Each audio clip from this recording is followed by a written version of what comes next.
નમસ્કાર. આગામી ચંદ્રગ્રહણ 7મી સપ્ટેમ્બરના દિવસે છે. ઘણા બધા મતાંતરો અને શાસ્ત્રીય મતો એમાં પ્રવર્તે છે.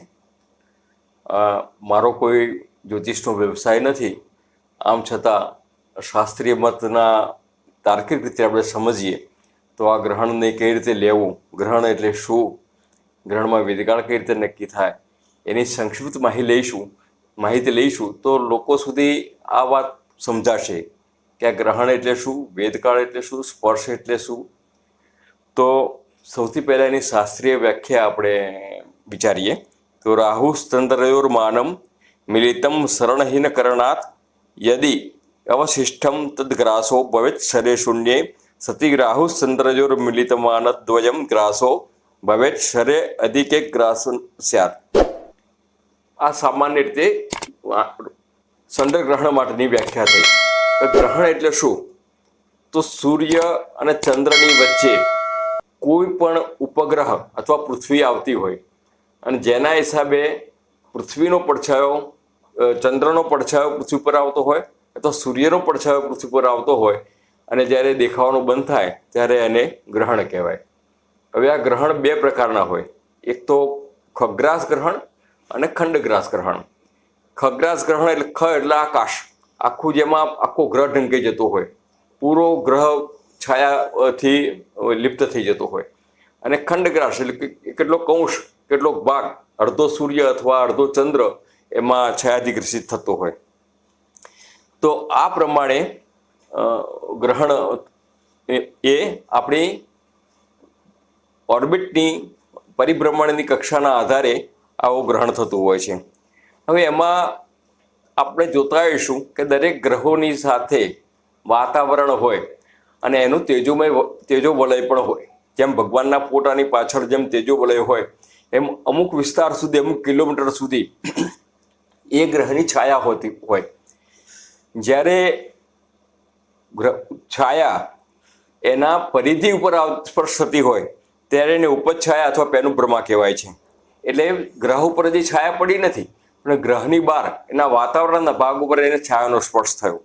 અને જ્યારે છાયા એ ગ્રહને સ્પર્શ કરતી થાય ત્યારે એને પ્રચ્છાયા કહેવાય અથવા અંબર કહેવાય કે જે એ ગ્રહ ઉપર એની અસર થાય.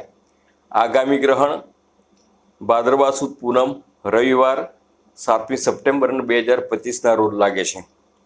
હવે ઉપછાયા એટલે જે આપણે વાત કરી કે ચંદ્રની આજુબાજુની જે પરિધિ હોય એ પરિધિમાં સૂર્યના તેજના હિસાબે પૃથ્વીનો પડછાયો અને સ્પર્શ થતો હોય એ સમય છે રાત્રે 9:57. પણ એ ગ્રહણ ગણાતો નથી, પણ ઉપછાયા ગણાય છે. ઉપછાયા એટલા માટે કે સૂર્યના રશ્મિબળ અથવા ચંદ્રના રશ્મિબળ એ વખતે પૃથ્વી ઉપર આવતા ક્ષીણ થઈ જાય છે અને તેથી એનું રશ્મિબળ પૃથ્વી ઉપર ઓછું થઈ જાય, જેની અસર આ સચરાચર સૃષ્ટિ ઉપર, સમગ્ર જીવ સૃષ્ટિ પર પડતી હોય છે. પછી આવે સ્પર્શ. જ્યારે પડછાયો પડવાની શરૂઆત ચંદ્ર ઉપર અથવા સૂર્ય ઉપર ચંદ્રનો પડછાયો પડવાની શરૂઆત થાય એને ગ્રહણનો સ્પર્શ કહેવાય. પછી ઉન્મિલન. ઉન્મિલન એટલે જ્યારે સંપૂર્ણ પડછાયો જેટલો પડવાનો હોય એટલો પૂરો પડછાયો એ ગ્રહ ઉપર એટલે પૃથ્વી, સૂર્ય ઉપર અથવા ચંદ્ર ઉપર પડી જાય અને એનો ભાગ દેખાતો બંધ થાય એને સ્પર્શ ઉન્મિલન કહેવાય. પછી મોક્ષ. કારણ બધા ગ્રહો તો ફરતા રહેવાના, બધા જ પોતપોતાની ઓર્બિટમાં ગ્રહો ફરતા હોય. પરિણામે શું થાય? એ ફરતા ફરતા દૂર હટી જાય એટલે પડછાયો પણ એ રીતે, જેમ આપણે ચાલતા હોય આપણો પડછાયો ફરતો રહે એમ એ ગ્રહોનો પડછાયો એના પરથી હટતો જાય અને એ પડછાયો બિલકુલ નિવૃત્ત થઈ જાય ત્યારે એને મોક્ષ કહેવાય છે, જે રાત્રે 1:27 થશે. અને વેદકાળ એટલે શું? કે જ્યાંથી સૂતક લાગે. જ્યારે ગ્રહણ થવાનું હોય આપણને સારી નરસી અસરો ગ્રહોની પૃથ્વી ઉપર આવતી હોય છે. સૂર્યનો ઉદય થાય એના પહેલાં પક્ષીઓ માળો છોડી દે, તળાવમાં કમળો ખુલી જાય, સૂર્યની વનસ્પતિમાં લોકોમાં સુષુપ્તિ આવી જાય. સૂર્યના આવતાની સાથે જ આપણામાં જાગૃતિ, ચેતના, સ્ફૂર્તિ આ બધું આવી જાય. એવી રીતે ચંદ્રના હિસાબે જવાર ભાટાય એટલે ભરતી ઓટની એ થાય. લ્યુનેટિક માણસો હોય અથવા ચંચળ માણસો હોય, એમના મન ઉપર અસર થતી હોય, તો આ બધાના રશ્મિ પૃથ્વીના સમગ્ર જીવસૃષ્ટિ ઉપર અસર કરતા હોય છે. અને જ્યારે ગ્રહણ વખતે આ રશ્મિ પૂર્ણ રીતે પૂર્ણ શક્તિથી અહીંયા આવી શકતા નથી, એટલે આપણી એની અસરને વિચારવા માટે ઋષિમુનિઓએ આ ગ્રહણમાં કેટલાક કાર્યો કરવાના, કેટલાક નહીં કરવાના, અથવા ગ્રહણની શુભાશુભ અસરનો વિચાર કરેલો છે. તો આમ ગ્રહણ અત્યારે તો અરબો રૂપિયાના ખર્ચા થઈ અને ઉપગ્રહો છોડાય છે, બધું થાય છે. જ્યારે ઋષિઓ પાસે કશું જ નહોતું ત્યારે યોગ બળથી અને એટલું સચોટ ગણિત કે ગ્રહણ થશે એ આપણું પંચાંગ કે એ જ એટલું જ, એનાથી પણ વધારે સચોટ કોઈ કહી શકતું નથી. કદાચ એટલા ઉપકરણોમાં પણ કદાચ ફેરફાર આવતો હશે, પણ આપણા પ્રાચીન કાળના રામાયણ કાળની અંદર ગ્રહણની વાર્તાઓ આવેલી છે. તો રામાયણ કાળથી એટલે આજથી 12,000 વર્ષ પહેલાં પણ જે ગ્રહણની શોધ કરતા હતા એ પંચાંગો નિર્માણ થતું હતું. આજે પણ એ જ પરંપરા પ્રમાણે ચાલી રહ્યું છે. અને એ આપણા વિજ્ઞાનમાં આપણે કેટલા આગળ છીએ. આમ તો આપણી સંસ્કૃતિ એક જ એવી સંસ્કૃતિ છે કે જેની અંદર ગણિત પણ હોય, વિજ્ઞાન પણ હોય, રસાયણ પણ હોય, જ્યોતિષ પણ હોય, આરોગ્ય પણ હોય. આ બધા જ શાસ્ત્રોની સામૂહિક ચર્ચા જો કોઈ સંસ્કૃતિમાં થતી હોય તો ફક્ત વૈદિક વાંગ્મયમાં થાય છે.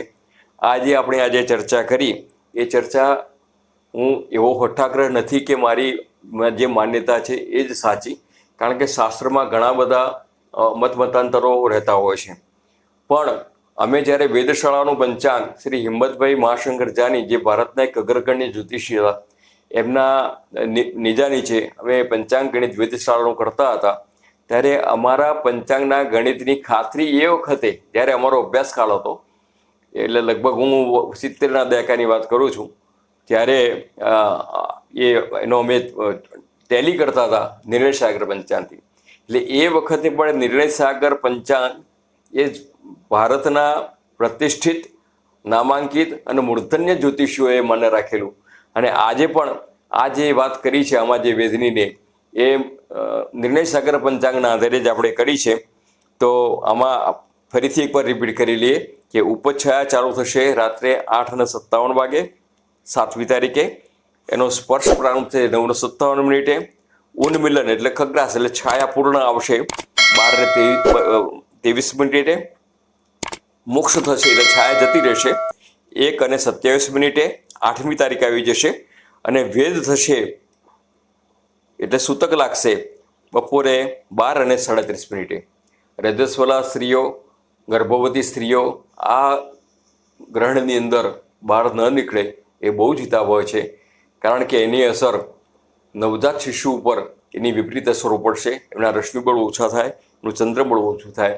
સામાન્ય રીતે હું પ્રિડિક્શન નથી કરતો, પણ એક નિર્ણય સાગર પંચાંગના આધારે કહી શકાય તો આ જે ગ્રહણ છે એ મેષ, વૃષભ અને કન્યા અને ધન આ 4 રાશિઓ માટે અશુભ છે. બાકી કર્ક, વૃશ્ચિક, કુંભ અને મીન માટે થોડું અશુભ ફળ આપનારું થશે. આમ ગ્રહણની જે આપણે માહિતી લીધી એ શાસ્ત્રીય અને તાર્કિક રીતે હું માનું છું ત્યાં સુધી બરોબર છે. અસ્તુ, નમસ્કાર.